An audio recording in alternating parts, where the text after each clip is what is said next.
Good morning, children. Today I am going to tell about mutual inductance. दिख रहा है mutual inductance. अब सबसे पहले मैं ये बताना चाहता हूँ व्हाट इज म्यूचुअल इंडक्टेंस। इससे पहले हमने बात किया था सेल्फ इंडक्टेंस की बात में, जैसे कि सपोज अगर ये हमने एक कॉइल लिया और ऐसा हमने एक सोलिनॉइड टाइप का बना दिया और इससे अगर मैं करंट पास करता हूं, ठीक है, अगर इसे मैं करंट पास करूंगा पॉजिटिव टर्मिनल नेगेटिव टर्मिनल इस डायरेक्शन में ऐसे, ठीक है, तो अगर मैं करंट पास करूंगा ओके, तो क्या होगा, सी करंट इस डायरेक्शन में पास करेगा तो इसके कारण इस कॉइल में भी एक करंट प्रोड्यूस होगा रिवर्स डायरेक्शन में। तो ये इसी करंट से इसी कॉइल में प्रोड्यूस हुआ है इंड्यूस्ड करंट, तो ऐसे को बोला जाता है सेल्फ इंडक्शन, ठीक है। बट आज हमें क्या करना है, एक कॉइल में करंट प्रोड्यूस करना है, यानी कि करंट सप्लाई करना है और उसके कारण किसी दूसरे कॉइल में या किसी दूसरे सोलिनॉइड में इंड्यूस्ड करंट प्रोड्यूस होगा। वो दूसरा जो है सोलिनॉइड वो मैं चाहे इधर रखूं या इधर रखूं या इधर रखूं या इसी के ऊपर रख दूं, जैसा कि इससे दिखाया गया है। तो ऐसा ही फिगर हमारे एनसीईआरटी बुक में है, इसीलिए मैं यही फिगर लिया हूं।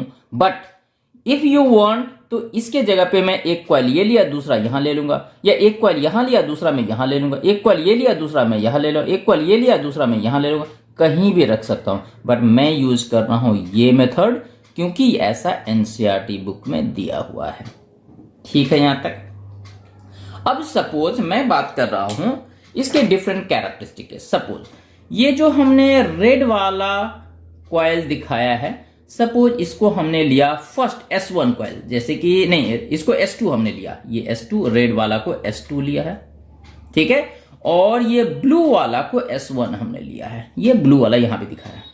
तो सपोज ये ब्लू वाला को हमने अगर S1 लिया है यानी कि फर्स्ट कॉइल, तो उस केस में इसमें मैं करंट सप्लाई कितना करूंगा I1।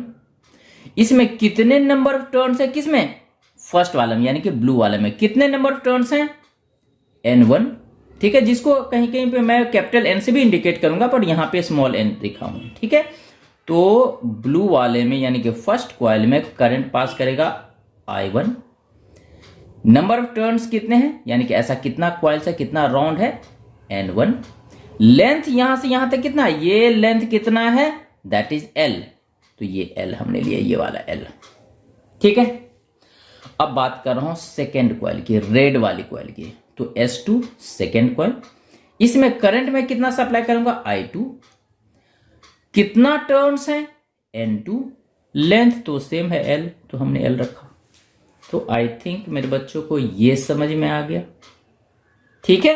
दो कॉइल लिया, एक के अंदर दूसरे को हमने इंसर्ट कर दिया है और बाकी कैरेक्टरिस्टिक हमने बता दिया। अब देखना है, अगर ये मालूम है तो अब देखो बच्चे, सपोज फर्स्ट मैं बात कर रहा हूं, अगर मैं करंट पास कर रहा हूं रेड वाला से, ठीक है, तो कितना करंट पास कराऊंगा I2, ओके। अगर I2 करंट पास कराऊंगा तो इसके कारण जो ब्लू वाले के अंदर एक फ्लक्स क्रिएट होगा, यानी कि इसके अंदर सोलिनॉइड के अंदर तो मैग्नेटिक लाइंस बन जाएंगे, तो यानी कि ब्लू वाले के भी अंदर मैग्नेटिक लाइंस बनेंगे, तो वो कितना फ्लक्स क्रिएट हो रहा है दैट इज phi1।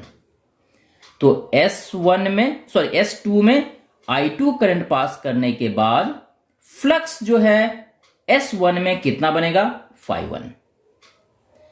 अब अगर नंबर ऑफ टर्न्स बहुत ज्यादा है, जैसे कि हमने N1 लिया, तो नंबर ऑफ टर्न्स ज्यादा होगा तो कितना होगा, फ्लक्स भी ज्यादा हो जाएगा। तो हमने नंबर ऑफ टर्न्स N1 लिया था, तो यहां हमने कैपिटल यूज किया, एनसीईआरटी बुक में भी कैपिटल यूज किया, इसलिए मैं यूज कर रहा हूं, तो N1 यूज कर लिया।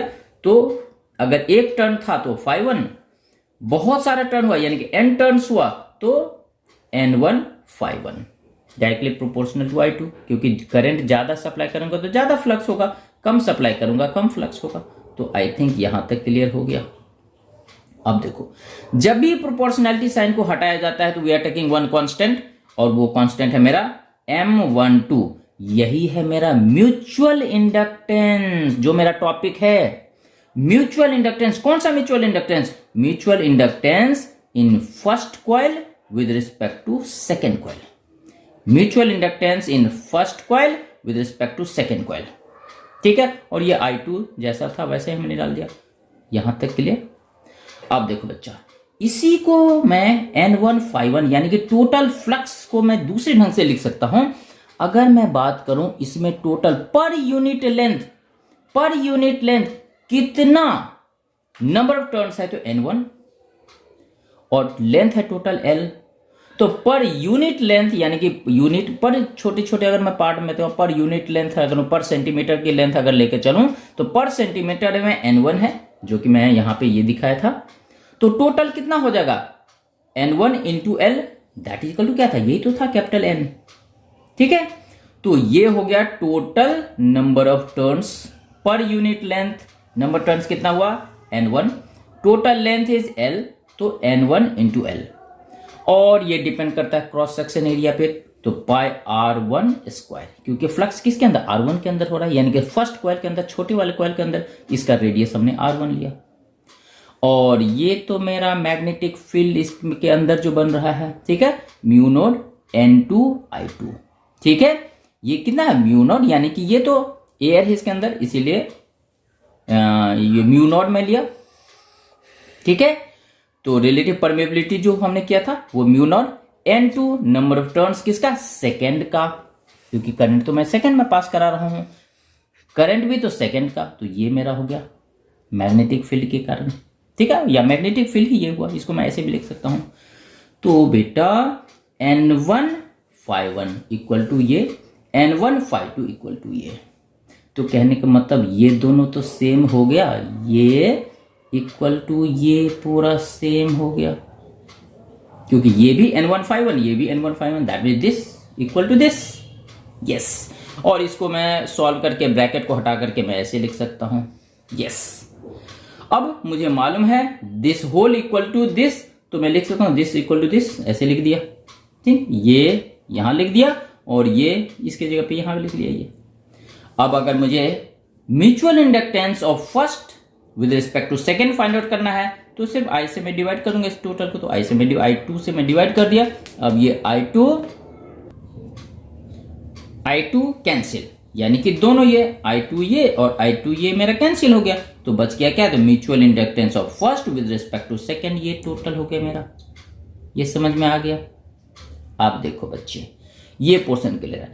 अब मैं क्या करूंगा, इससे नहीं, अब मैं इससे करंट पास करूंगा, थोड़ा सा दूसरा कलर का मार्कर मैं यूज कर रहा हूं, देखो, नहीं ये ब्लैक चलो यूज कर रहा हूं, इससे करंट मैं पास करूंगा कितना, I1।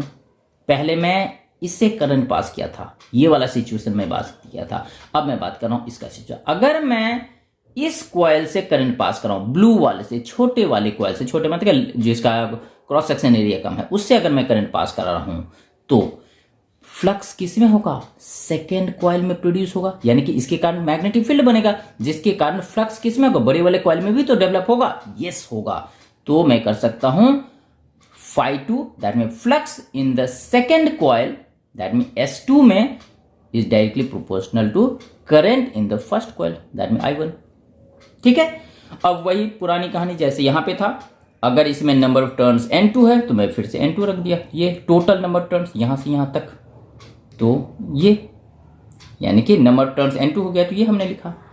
अब डायरेक्टली प्रोपोर्शनैलिटी साइन को हटाऊंगा, तो यहां, अब देखो यहां पे क्या है, magnetic flux, sorry, mutual inductance of second coil with respect to first, क्योंकि अब म्यूचुअल इंडक्टेंस सेकेंड कॉइल में फाइंड आउट करो, यहां पे फर्स्ट कॉइल में था mutual inductance in first coil with respect to second coil, यहां पे mutual inductance in second coil with respect to first coil, वो मैं डाला, और बाकी तो जैसा था वैसे I1, और ये जैसा था वैसे हमने लिखा, ठीक है। एक मिनट, यस, तो यहां तक क्लियर। अब वही पहले जैसे मैंने यहां किया था वही, ये मैं वैसे ही लिखा। अब इसी को मैं दूसरे ढंग से लिखता था N2, यानी कि number of turns per unit length, ये number of turns per unit length, और टोटल लेंथ इज L, तो टोटल टर्न्स कितना हो गया, दिस इंटू दिस, यही तो हो गया, तो N2L, वही तो N2L, टोटल नंबर टर्न्स, जिसको मैं कैप N2 से किया हूं, यही तो है।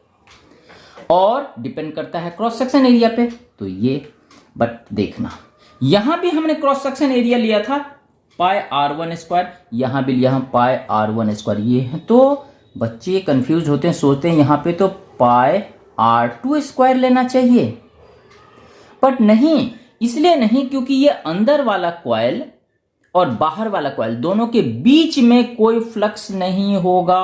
पिछले चैप्टर में हमने कराया था, अंदर वाला कॉइल और बाहर वाले कॉइल के बीच में कोई फ्लक्स नहीं होगा। तो फ्लक्स कितने होगा? अंदर वाले कॉइल के अंदर ही, यानी कि ब्लू वाले के अंदर ही होगा, यानी कि रेड वाला और ब्लू वाले के बीच में कोई फ्लक्स नहीं होगा। इसीलिए फ्लक्स कहां होगा? अंदर वाले में सिर्फ, तो इसीलिए मैं सिर्फ पाई। तो क्या था हमारा यहां पे देखो, तो हमने फ्लक्स की बात किया था, ठीक है। तो यहां पे था पाई r1 स्क्वायर ही लेना है, r2 नहीं लेना है। क्यों? यहां भी हमने लिया था पाई, कहां गया ये पाई r1 स्क्वायर, यहां भी पाई r1 स्क्वायर, क्योंकि फ्लक्स हमेशा छोटे वाले कॉइल के अंदर ही होगा। बड़ा वाला कॉइल और छोटा वाला कॉइल, इस दोनों के बीच में कोई फ्लक्स नहीं होता, इसमें कोई फ्लक्स नहीं होगा, ठीक है। तो कोई फ्लक्स नहीं होगा, इसीलिए हमें अंदर वाले में हमेशा होगा, इसीलिए यहां भी हमें पाई r1 स्क्वायर। और फिर वही चीज यहां पे जैसा हमने लिया था, ये तो एयर है इसीलिए म्यू नॉट, और ये n1, यहां पे नंबर ऑफ टर्न्स किसका? फर्स्ट का लेना है, ठीक है, फर्स्ट का ही लेना है ना, क्योंकि करंट तो हमने पास किया है फर्स्ट में, तो n1 फर्स्ट में हमने पास किया था, ठीक है। तो फर्स्ट में नंबर टर्न्स कितना था? n1 था, तो ये हमने n1 लिया। करंट भी हमने i1 लिया, यहाँ पे तो i1 ही हमने करंट पास किया था, तो ये ले लिया। अब इस सारे को मल्टीप्लाई करके मैं ये लिख दूंगा, यू कैन चेक।